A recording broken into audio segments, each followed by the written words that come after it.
नमस्कार, स्वागत है आपका मध्य प्रदेश के बुलेटिन में। मैं हूं आपके साथ यशी शुक्ला। रुक करेंगे खबरों का, लेकिन उससे पहले नजर डालेंगे सिर के पार।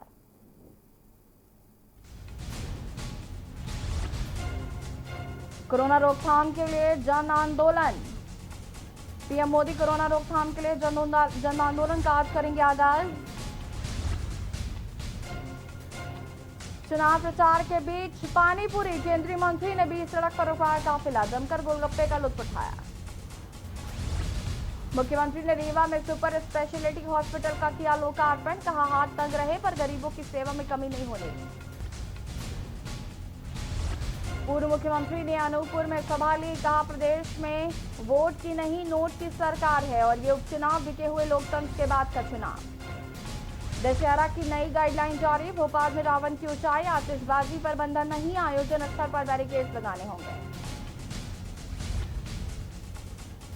कोरोना का कहर जारी, प्रदेश में कोरोना से मौतों का आंकड़ा 2500 के पार, 1639 नए मरीज मिले। आप देख रहे हैं के न्यूज, खबरों का सारथी। बुलेटिन की शुरुआत करेंगे बड़ी खबर से। भोपाल से आपको बड़ी खबर बता देते हैं, आबकारी विभाग को मिली है बड़ी सफलता। अंग्रेजी शराब से भरे हुए ट्रक को पकड़ा, शराब की कीमत 14 लाख रुपए बताई जा रही है। भानपुर रोड से 2 आरोपियों को किया गया है गिरफ्तार।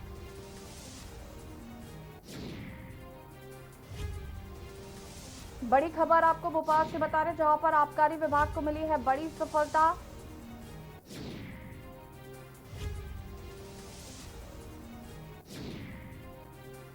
अंग्रेजी शराब से भरे हुए ट्रक को पकड़ा गया है।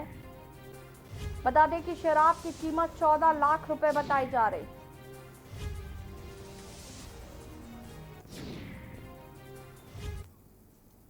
मध्य प्रदेश उपचुनाव के मद्देनजर अब सियासत और तेज हो गई है और वहीं एक बार फिर मुख्यमंत्री शिवराज सिंह चौहान ने कांग्रेस और पूर्व सीएम कमलनाथ पर जोरदार हमला बोला है। क्या कुछ कहा, आपको सुनाते हैं। अब जो उनका मैटर है, सर्वे है या पता नहीं वो किस सोच में है।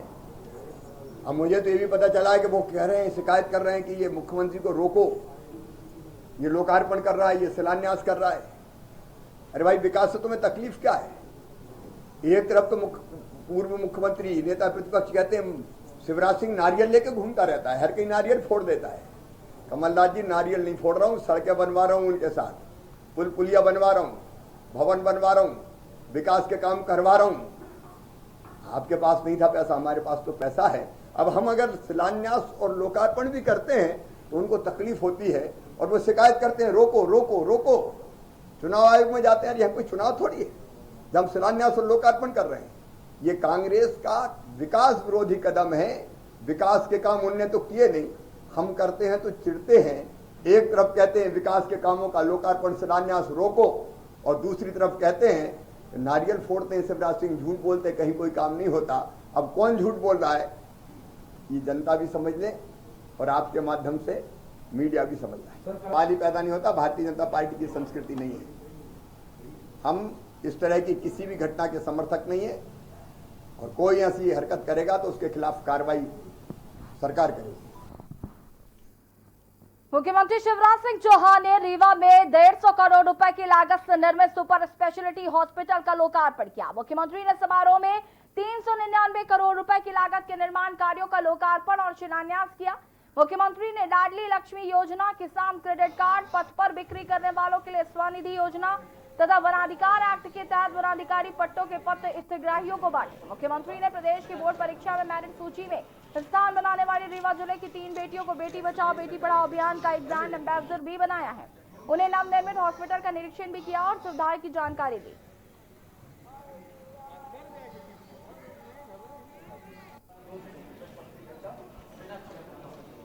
सार्वजनिक संपत्ति खुर्द-बुर्द करने वाले कोई अधिकारी हो, ईओडब्ल्यू को मैंने जांच दी है। जांच के तथ्यों के आधार पर जो दोषी है उनके खिलाफ कार्रवाई होगी।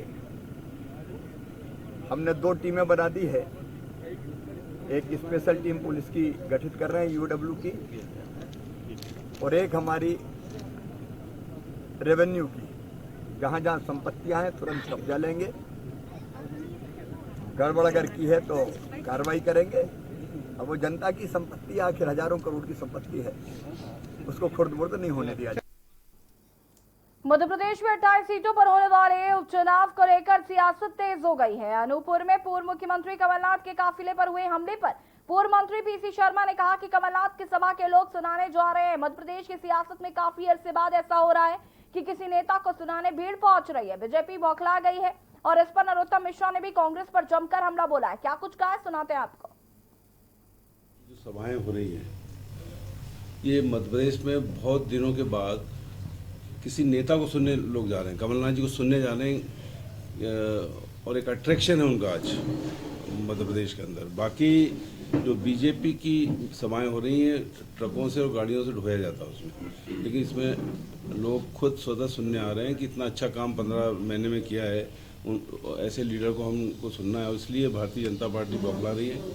और कल जो अनूपपुर में हुई वही घटना की जो बिसाहूलाल सिंह जी नोट बांट रहे हैं लोगों को अट्रैक्ट करने के लिए, वोटरों को, उनके साथ वो जिसने पत्थर फेंका है वो युवा था साथ में, और इनका बीजेपी का युवा मोर्चा का है।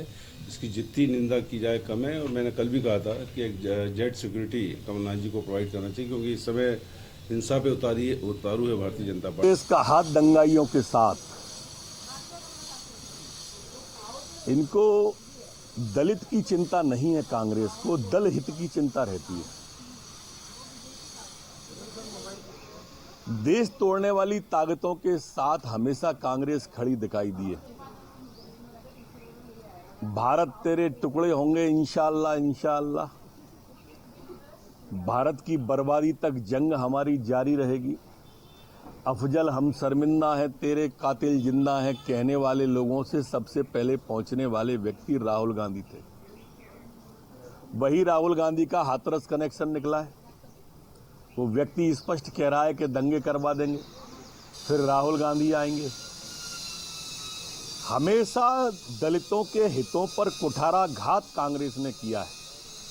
मध्य प्रदेश को ही ले, फूल सिंह बरैया जी को राज्यसभा का टिकट दिया और दिग्विजय सिंह जी को लड़ा दिया। भांडेर में उन्हें विधानसभा का टिकट दिया और महेंद्र बौद्ध को लड़ा दिया। ये धोखे की राजनीति करते हैं, दलहित की राजनीति करते हैं, दलित की नहीं करते।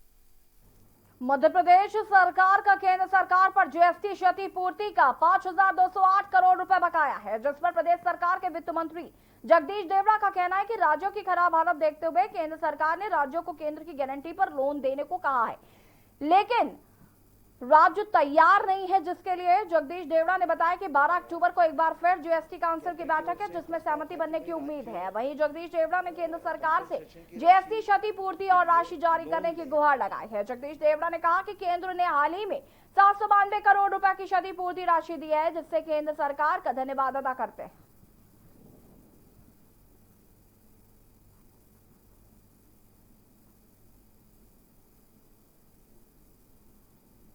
पूरे विश्व की ये समस्या है। कोरोना का संकट पूरे विश्व के लिए है और सभी राज्यों में इससे वित्तीय प्रबंधन सब राज्यों का गड़बड़ाया है और मुझे लगता है कि धीरे धीरे सामान्य स्थिति बन रही है। मुख्यमंत्री जी ने शिवराज सिंह जी के नेतृत्व में इस संकट की घड़ी में अस्पतालों की व्यवस्थाएं, इलाज, जितने भी बाहर से श्रमिक आए हुए थे उन सबका प्रबंध करना, बेहतर से बेहतर जो प्रबंध हो सकता है कोरोना के लिए वो सरकार ने करने का प्रयास किया है।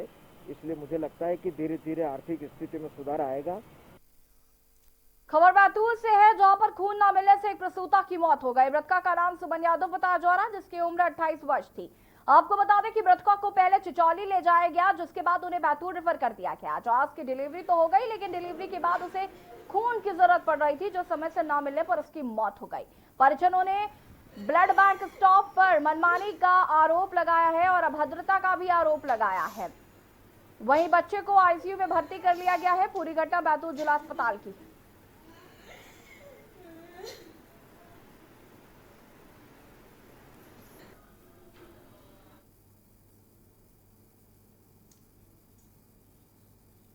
उमरानाला पुलिस ने हाईवे के गड्ढों को भरने का बीड़ा उठाया है। बता दें कि नेशनल हाईवे पर हुए जानलेवा गड्ढे किसी से छिपे नहीं हैं।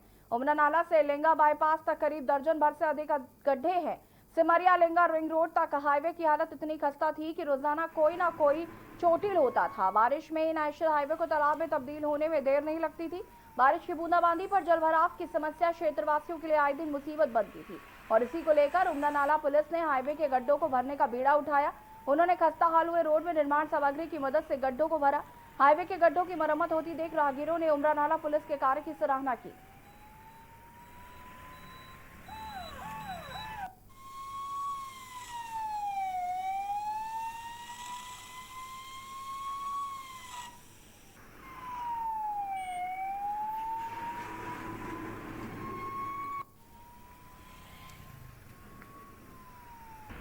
रोड है नागपुर से लेकर छिंदवाड़ा का जी, उसमें ओवरलोड होने के कारण बहुत ज़्यादा वाहन चल रहे हैं। सीधी नागपुर मार्ग बंद हो जाने के कारण जिस कारण रोड में जो है गड्ढे बहुत ज़्यादा होते हैं। आए दिन घटनाएँ होती रहती हैं। हमारा प्रयास होता है कि जो भी गड्ढे वगैरह हैं तो आम जन की सहायता से भरवा दें। नहीं होता तो हम खुद ही आसपास की व्यवस्था करें। किसी से सामुदायिक स्वास्थ्य केंद्र सिलवारी का उन्नयनकर सिविल अस्पताल का दर्जा दिया गया। सिविल अस्पताल का दर्जा मिल जाने से वर्षों पुरानी मांग पूरी हो गई। सिविल अस्पताल का दर्जा मिल जाने और सिविल अस्पताल की तय स्वास्थ्य सुविधाएं उपलब्ध हो जाने पर तहसील के करीब 2 लाख की आबादी को बेहतर स्वास्थ्य सुविधाएं मिलेंगी। सिलवारी के सरकारी अस्पताल को सिविल अस्पताल का दर्जा दिए जाने के प्रस्ताव हालिया दिनों में आयोजित मंत्रिमंडल की बैठक में मुहर लगाई गई। सिविल अस्पताल का दर्जा मिल जाने पर नागरिकों ने खुशी का इजहार करते हुए पूर्व मंत्री व विधायक रामपाल सिंह का आभार माना। सिविल अस्पताल हो जाने पर तहसील के लोगों को सिलवानी में ही बेहतर स्वास्थ्य सुविधाएं उपलब्ध होने लगेंगी।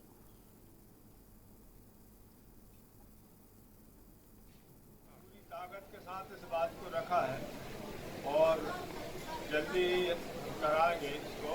और भी जो व्यवस्थाएं जो मांग क्षेत्र से की गई है उसका पूरी ताकत के साथ माननीय मुख्यमंत्री के समक्ष रखेंगे और क्षेत्र के विकास में कोई कमी नहीं रहेगी।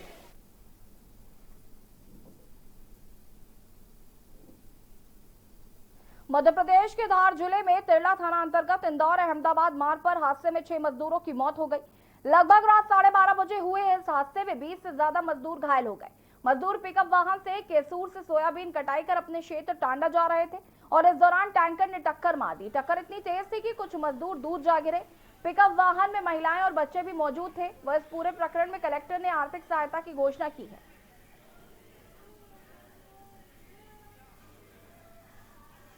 अभी 12:30 बजे की लगभग घटना है। ग्राम कोदी थाना टांडा से जो लगभग 40 लोग कंदारिया गांव जो सादरपुर थाने में पड़ता है वहाँ सोयाबीन काटने के लिए गए थे। वहाँ से लौटते समय ये पिकअप में आ रहे थे।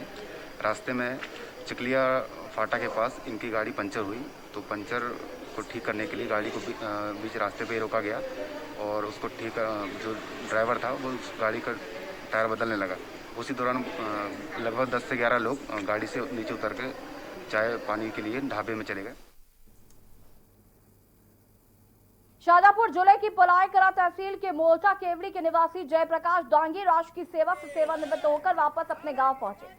फौजी जयप्रकाश डांगी ने 17 वर्ष तक भारत माता की सेवा की है। गांव पहुंचते ही आसपास के सभी गांव वालों ने उनका भव्य स्वागत किया एवं उनको फूल माला पहनाकर सम्मानित किया। रिटायर्ड फौजी ने कहा कि मैं रिटायर नहीं हुआ हूं, मैं आज भी मेरे गांव पहुंचकर देश की सेवा हमेशा करता रहूंगा।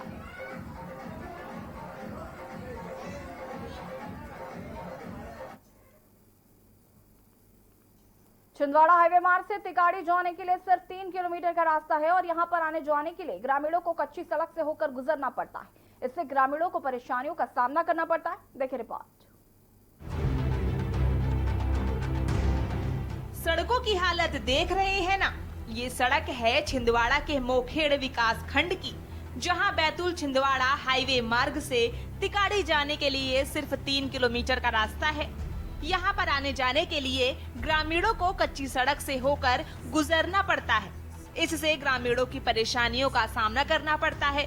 यह परेशानी बारिश के दिनों में और बढ़ जाती है क्योंकि बारिश के बाद यहाँ पूरे रास्ता कीचड़ और गंदगी में तब्दील हो जाता है।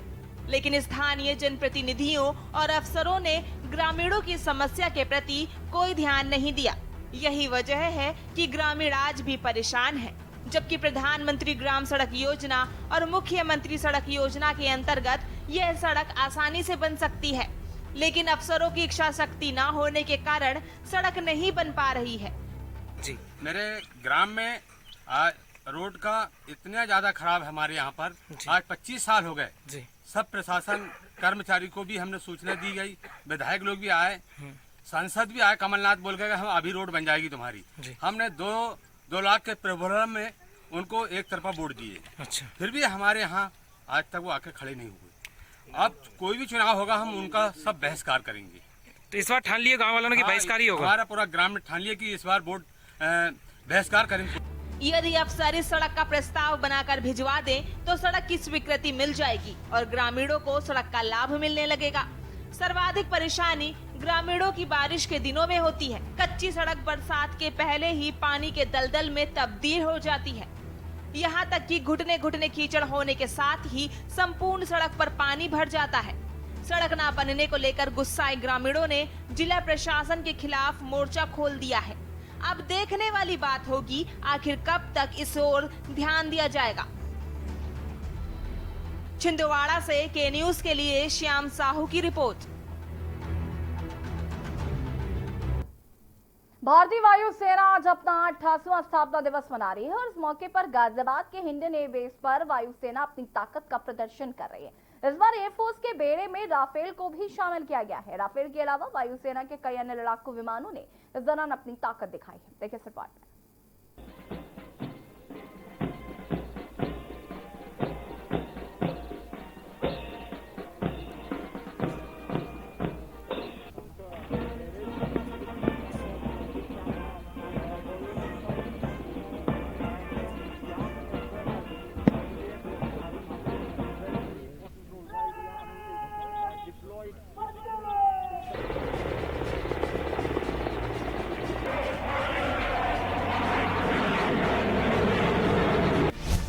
दुनिया ने देखा भारतीय वायुसेना का दम। भारत के आसमान में गरजा राफेल विमान।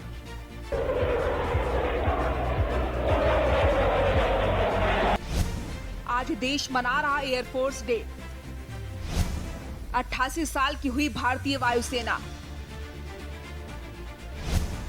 अपाचे और M-35 ने दिखाए करतब। चीनूक हेलीकॉप्टरों ने किया फ्लाई पास्ट। तेजस और जगुआर ने आसमान में दिखाई ताकत। सूर्य किरण सारंग टीम ने आसमान में दिखाई करतब।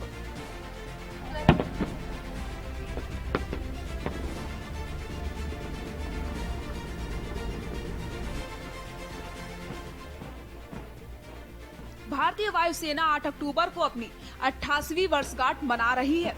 हिंडन एयरबेस पर वायुसेना परेड हुई। इसके बाद राफेल, सुखोई, LCA तेजस, जगुआर के साथ दूसरे विमानों ने फ्लाई पास्ट करके आसमान में दुनिया को भारत की ताकत दिखाई।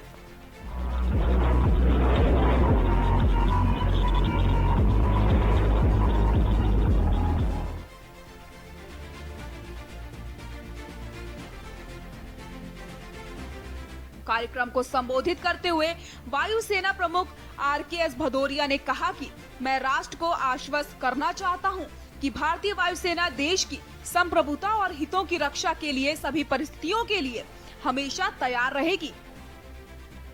बता दें, वायुसेना दिवस के मौके पर गाजियाबाद के हिंडन एयरबेस से आसमान में राफेल ने दुनिया को भारत की ताकत दिखाई।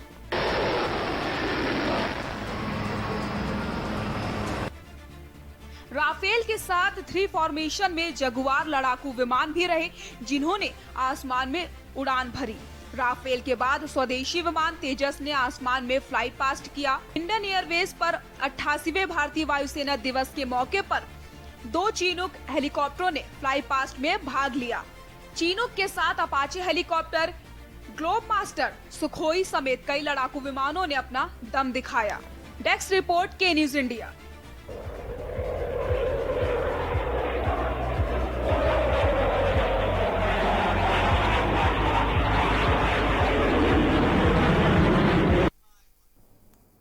देश में हर साल 8 अक्टूबर को भारतीय वायुसेना दिवस मनाया जाता है और भारतीय वायुसेना अपना जो 88वां स्थापना दिवस मना रही है। इसे क्यों मनाया जाता है, ये आपको ग्राफिक्स के जरिए दिखाते हैं। 8 अक्टूबर 1932 को वायुसेना की स्थापना की गई थी, इसलिए हर साल 8 अक्टूबर वायुसेना दिवस के रूप में मनाया जाता है। देश के स्वतंत्र होने से पहले वायुसेना को रॉयल इंडियन एयरफोर्स RIAF कहा जाता था। 1 अप्रैल 1933 को वायुसेना का पहला दस्ता बना, जिसमें 6 RAF ट्रेंड ऑफिसर और 19 हवाई सिपाहियों को शामिल किया गया था। आजादी के बाद वायुसेना के नाम से रॉयल शब्द को हटाकर सिर्फ इंडियन एयरफोर्स कर दिया गया था। भारतीय वायुसेना ने द्वितीय विश्व युद्ध के दौरान भी अहम भूमिका निभाई थी। आजादी से पहले वायुसेना आर्मी के तहत ही काम करती थी। एयरफोर्स को आर्मी से आजाद कराने का श्रेय भारतीय वायुसेना के पहले commander in chief air marshal sir Thomas W. Elmhirst को दिया जाता है। आजादी के बाद सर थॉमस W. एल्महर्स्ट को भारतीय वायुसेना का पहला चीफ एयर मार्शल बनाया गया था। 15 अगस्त 1947 से 22 फरवरी 1950 तक इस पद पर वो बने रहे थे। गीता से लिया गया है आदर्श वाक्य। भारतीय वायुसेना का आदर्श वाक्य है नभः स्पृशम दीप्तम। ये गीता के 11वें अध्याय से लिया गया है। ये महाभारत के युद्ध के दौरान कुरुक्षेत्र में भगवान श्री कृष्ण द्वारा अर्जुन को दिए गए उपदेश का एक अंश है। वायुसेना ध्वज। वायुसेना ध्वज वायुसेना निशान से अलग नीले रंग का है, जिसके शुरुआती 1/4 भाग में राष्ट्रीय ध्वज बना है और बीच के हिस्से में राष्ट्रीय ध्वज के तीनों रंगों अर्थात केसरिया, श्वेत और हरे रंग से बना एक वृत्त गोलाकार आकृति है। यह ध्वज 1951 में अपनाया गया। वायुसेना दिवस पर वायुसेना प्रमुख air chief marshal RKS Bhadauria वायु सैनिकों को सम्मानित किया। किसको सम्मानित किया गया, ग्राफिक्स के जरिए दिखाते हैं। युद्ध सेवा मेडल, अति विशिष्ट Seva medal Sunil Kashinath. Vishisht Seva medal group captain Yashpal Negi. Vishisht Seva medal group captain Hemant Kumar. Vishisht Seva medal group captain जोजेस। Vishisht Seva medal squadron leader Minty Agarwal. Gallantry award group captain Pranav Raj. Group captain Daler Singh. Group captain Rajesh Agarwal. Wing commander Amit Ranjan. Squadron leader Pankaj Arvind. Group captain Prabhat Malik. Group captain Rama Rao. Group captain Girish. Group captain Tarun Gupta. Group captain Premanand. Group captain Sumit Garg. Group captain Saurabh. Group captain Sumit Gupta. Vishisht Seva medal air vice marshal Darjeet Singh. Air vice marshal Sundaram Anandan. Air commander Vijay Joshi और brigadier Sanjay Mathur. हमारा Madhya Pradesh bulletin में फिलहाल इतना ही। देखते रहिए के news India. नमस्कार।